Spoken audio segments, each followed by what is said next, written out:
If you need any Xbox or PlayStation codes or any cheap PC games, use the referral link in the description. It will take you over to g2a.com. They already have a discount on most of their goods, and if you use the code CHES at checkout, you can get yourself an extra 3% off as well.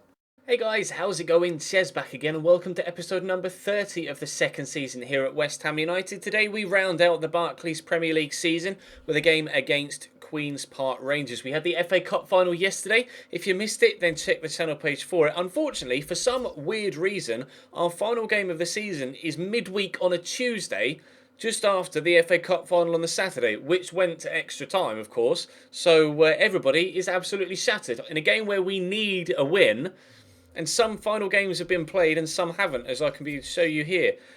Some final games have been played, some haven't. Chelsea haven't played their final game yet, so we're not sure how things are going to go. And in actual fact, Chelsea have Manchester City away from home in their final game. City, if they win the league. Chelsea, if they get a win, will guarantee themselves 4th spot and beat us. I'm hoping for a City win. We just need to beat Queen's Park Rangers, who are down in 10th. Could finish as high as 7th, though, if they beat us. So there's a lot to play for still, with only one game to go. It just baffles me that some games have been played and some haven't, and that our final game is midweek. Normally, on the final weekend of all league seasons, every game is played at the same time on the same day, on a Saturday or Sunday. Never mind, we'll push forward and we will hopefully get the win that we need to give ourselves Champions League football for next season. Although that is in question right now, something I will address towards the end of the video. But as you can see, my first team players are, well, pretty much unplayable, a lot of them. We'll be able to start Sané, although he's not as fit as I'd like him to be. We'll start Payet, Noble will start. We'll put Winston Reid in place of Umtiti. But I want to start the other players, even though they're not 100% fit, because they're just better than anything else we have. We could really do with Lanzini and Zarate right now. I'll be completely honest. Sam Byram can hop up here, and actually I'll put Sam Byram on the bench. Put Sam Byram on the bench for Brown. Sturridge can come off the bench to have an impact. Kondogbia is shattered, so I will put Reece Oxford on the bench, although I would much rather have Jeffrey Kondogbia available. And I think that's going to be the side that starts against Queen's Park Rangers. Do we put anyone else on the bench? I might put Galeno on the bench, in fact, ahead of Barkley. And then we will put Brown in, no, Weigl in, ahead of Antonio.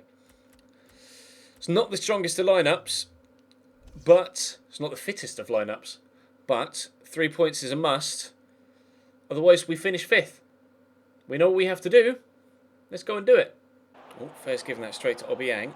Try and quickly catch him on the counter, but Alejandro Faulin has stolen it off me, and then Mark Noble's stolen it off them, but they've won it back again. Oh, that dummy from Sandro was world class, and they are 1-0 in front after 4 minutes. Not the start we needed. That strike from Sandro, though, very well hit. Unfortunately, Leroy Fer was the man that reacted first. It's not what we need, is it? It's really not what we need. That dummy from Sandro completely sold, I think, even himself and the defender, but Fer was there on the rebound, the shot coming back off the bar. Right, backs up against the wall. Time to come out fighting. Charlie Austin, out wide to Jamie Mackie, back to Charlie Austin. Try and just slow them down here and steal it off them if we can. Mackie to Leroy Fer. Passing it about nicely, and we haven't really got the legs to be able to chase them all over the pitch. So we need to make counter-attacks like this count, so to speak. Payet. I'd play it over the top for Redmond just in case they intercept it on the floor. He's brought it down well and it turns inside beautifully. Now it just needs to pass to a teammate or maybe just go all the way. No, Redmond goes down. Oh, it's so frustrating. You get in a position like that, you don't know whether to pass it or to shoot. So you just end up holding onto the ball that little bit too long and you can't get rid of it in time. QPR just keep getting the ball away whenever they can. They're under threat here. Everybody that started the City game is already dead on their feet after just 35 minutes of the first half. But Obiang might be able to get this round to Ben Yedder. And then in a similar fashion to the goal he scored in the FA Cup final yesterday, Ben Yedder brings us back on level terms at 1-1. It's not going to be long, I don't think, until we can get ourselves in front. The question is, once we do get ourselves in front, are we going to be able to hold on to the lead with tired legs? Time will tell. To Noble. There's space for Sané to break into. At least I thought there was. I didn't see Nedum Manua racing across. Ben Yedder, Payet could get in here. play it to Nathan Redmond, we could immediately go, we've turned it around. West Ham 2, QPR 1 with 2 goals in 3 minutes. Could be, arguably, the biggest 2 goals of the entire season. Will it come to fruition that is the case? We'll have to wait and see. Obviously, I'd like to hold on to this 2-1 lead, if not extend on it if we can. The momentum has definitely shifted in our favour. No word yet as to what the result with Chelsea and Manchester City is either. Sané into Payet. Ben Yedder, it's not Ben Yedder, it's Noble. Again, orange boots fooling me. I got fooled by orange boots yesterday with Antonio and Sturridge, and I'm getting them mixed up again with Noble and Ben Yedder. Too many of my players have orange boots. It's normally how I try and tell who's who on the pitch, by like their height and build and the coloured boots they have on, because my camera angle is quite far away, so sometimes it makes it pretty difficult to tell who's who. Unfortunately, regardless of who was who, we weren't able to create a chance there, although we might here if Obiang can squeeze that to Ben Yedder. Go on! Oh, Rob Green is off his line very, very quickly. I'm going to have to make a change soon. Mark Noble is dead on his feet, completely dead on his feet. I'll give it another 10 in-game minutes, maybe, around about the hour mark, but Reece Oxford's going to be coming on sooner rather than later. Hoylett gets the turn in. His pace just scares me every single time he comes forward. Somehow Semedo isn't able to get the block in. Thankfully, Sully Austin headed against the defender. Now, Reece Oxford's coming on for Mark Noble, and also I'm bringing on Sturridge for Payet, dropping Ben Yedder from striker down to cam, and Sturridge is going up top. He's been underperforming recently, Daniel Sturridge. There's been a lot of call in the comment section for Ben Yedder to start ahead of him, if not maybe even sell Sturridge on.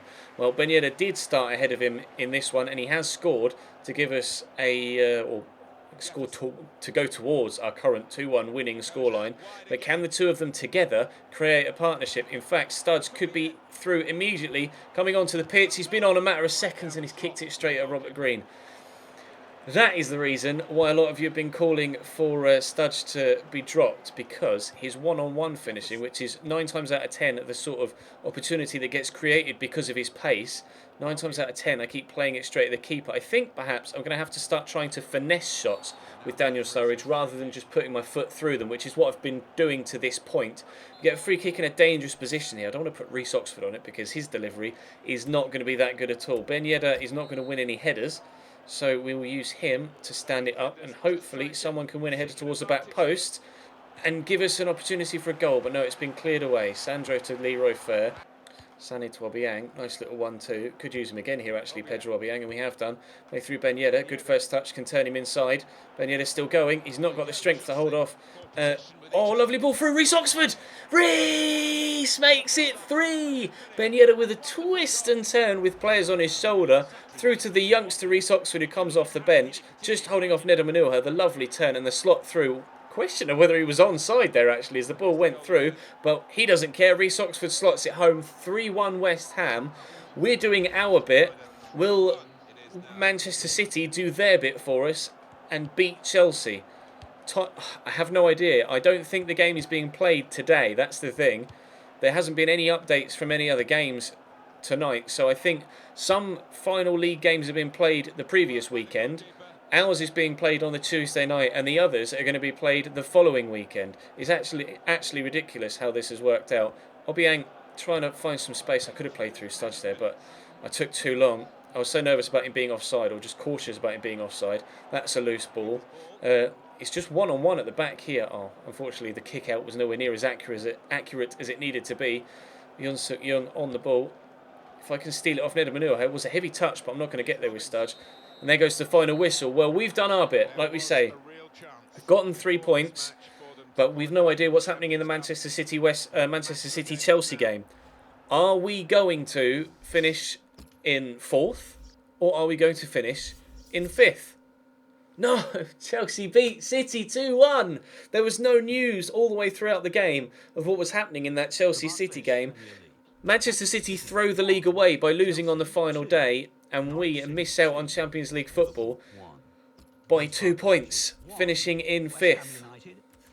Now, my thinking at the minute, as the support on this series, whilst there are still plenty of you that are thoroughly enjoying this series, views again, unfortunately, have dropped off. It just seems to be a trend on YouTube in general as a whole right now, rather than it being my specific series. There's just a smaller attention span for a lot of people when watching long-term series on YouTube, especially with FIFA Career Mode. I wanted to do this series for 3, 4, 5 seasons, but it's getting half, if not less than half, the views per episode that it was just a few weeks ago. So I think the plan is, let me advance the calendar until the end of the season, at least till midway through June. The plan is now to give you a season roundup here at West Ham, and then tomorrow, Sunday, we will go back to the Chelsea save, step it up from world class to legendary, and continue on at Chelsea, which is also something that people have been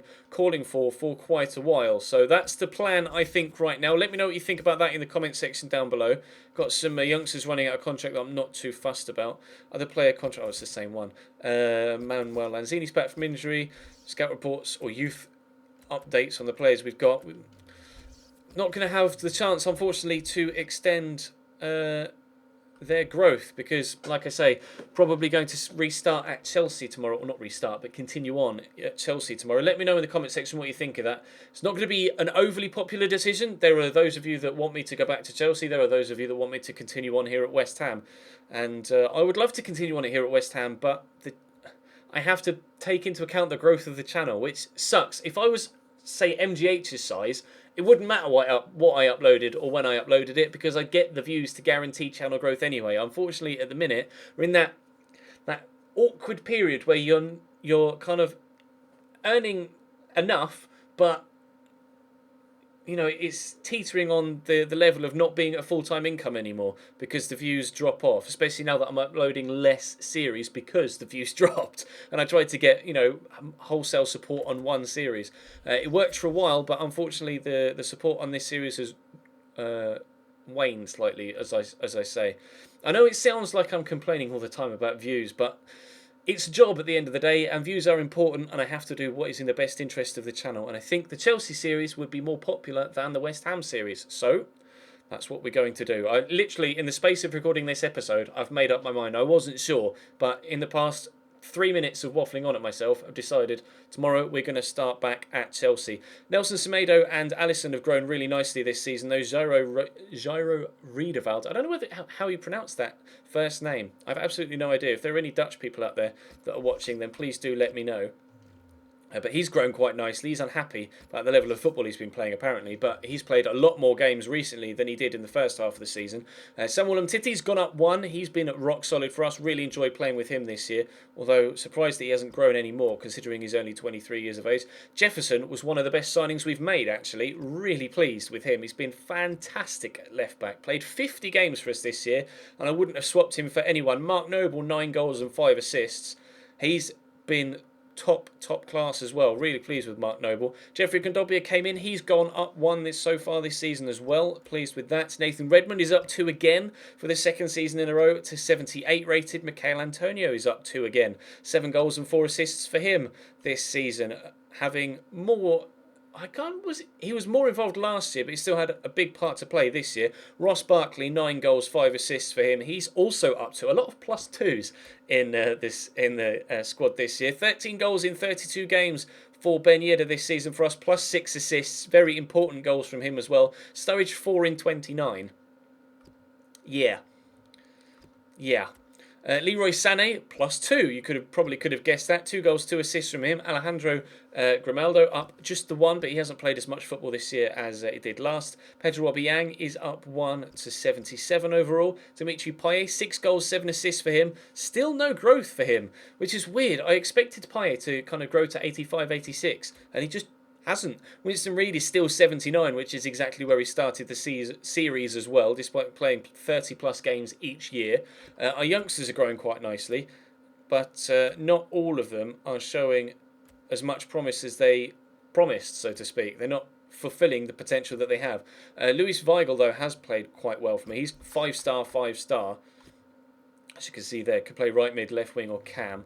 Leon Butcher played quite well for us actually at right back in the 5 games that he played for us this season. Very impressed with him. Archibald Henville is up 8 to 80 rated. 7 clean sheets in 11 games for him.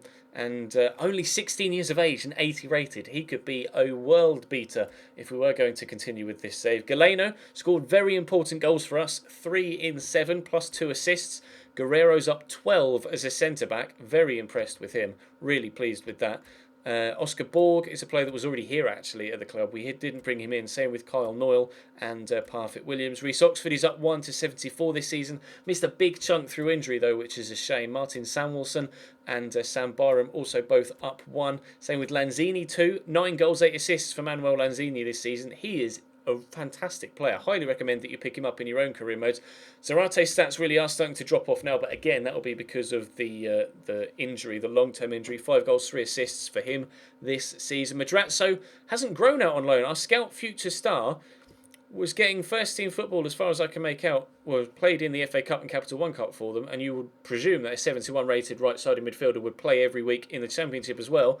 No extra growth than when he was being trained with us. Denial Henry up 2, Diego Poye up 1, and then back to Alisson at the top. So that's the growth of the squad right now. I'll quickly show you the other leagues around Europe to see how everybody else got on this year. I want to see how Cambridge got on as well, obviously, out of curiosity. But Manchester United win the league in the BPL in this second season. Man City second, Arsenal third, Chelsea fourth. Sadly, we'll be losing Sheffield Wednesday, Cardiff City and Bournemouth, gaining Watford, Villa and one of Leicester, Hull, Burnley or Middlesbrough. Out of curiosity, Cambridge United came 14th. That is disappointing. Right, France, PSG win the league by 2 points. Very close there. Bayern München come top in Germany from Borussia Mönchengladbach, who actually pipped Dortmund to second place by a single point. In Italy, Juventus win by a single point. Very closely run title race there. And in Spain, we'll have a quick look. Ajax win the Eredivisie. Porto win the Liga Portuguesa. Scotland, shock. Celtic win that league. And Barcelona, by a full 11 points, win La Liga. Big margin of victory for them this year in that particular competition. We know, of course, that we reached the final of the FA Cup, lost to City on penalties. We reached the final of the Capital One Cup, lost to City. We won the pre-season tournament on pens, though, 4-3. Chelsea won the European Super Cup from season number 1. Real Madrid won the Champions League on penalties over Bayern Munich. Big final that will have been. And in the Europa League, when it eventually changes slate, Valencia won 3-0 against Lokomotiv Moscow. Congratulations to them. And it's the Confederations Cup right now in the international scene. So I'll quickly show you who got the top goal scorer, etc. for all the Golden Boot and the Golden Glove.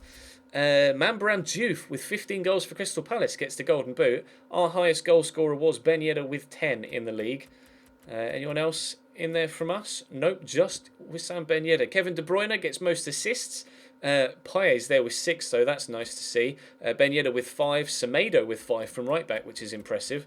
No other West Ham players there. Alisson gets the Golden Glove with 15 clean sheets. Really pleased with that. And Victor Valdez a long way behind then Lloris and Joel Robles of Everton, strangely.